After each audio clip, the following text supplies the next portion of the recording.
నేను మీకు ఓపెన్గానే ఛాలెంజ్ చేస్తున్నా.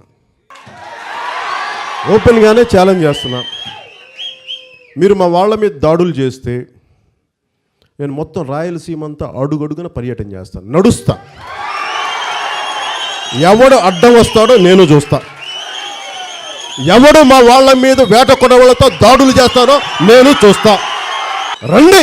మీకు పవన్ కళ్యాణ్ అనే వ్యక్తి గురించి మీకు తెలియదు. వాడు అన్నిటికీ సర్వంగా తెగించేసిన వ్యక్తి అంటే ఏమి చిన్న బిడ్డలు ఉన్నారు నాకు, వాళ్ళ బతుకులు ఏమవుతాయి, ఆస్తులు ఏమవుతాయి, అన్నీ వదిలేస్తాను. నేను బిడ్డలను కూడా వదిలేయగలను. సమాజం కోసం గుర్తుపెట్టుకోండి. మీరు వదలగలరా బిడ్డల్ని? చెట్లు నరికేసిన నాయకులను అడుగుతా ఉన్నాను, మీరు వదలగలరా మీ కుటుంబాల్ని దాటి? నేను వదిలేయగలను. నా కుటుంబాన్ని వదిలేసి బయటికి రాగలను. నా కోసం జెండా కట్టిన నా జన సైనికుడికి, మా ఆడపడుచులకి సొంత రక్తాన్ని కూడా వదిలేసుకోగలను. మా అన్న నాగబాబుని కూడా నేను వదిలేసుకోగలను చెప్తున్నాను మీకు. ఎంతకాలం పడతామా ఇక్కడ? ఎంతకాలం మీ ఆధిపత్య పోర్లు? మీ కింద ఊడిగం చేయాలా?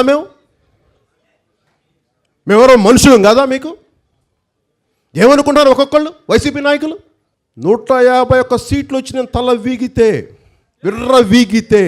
తెగించడానికి నేనే సిద్ధంగా ఉన్నాను. మా వాళ్ళు ఎంత సిద్ధంగా ఉన్నా నాకు తెలియదు. నేను సిద్ధంగా ఉన్నాను.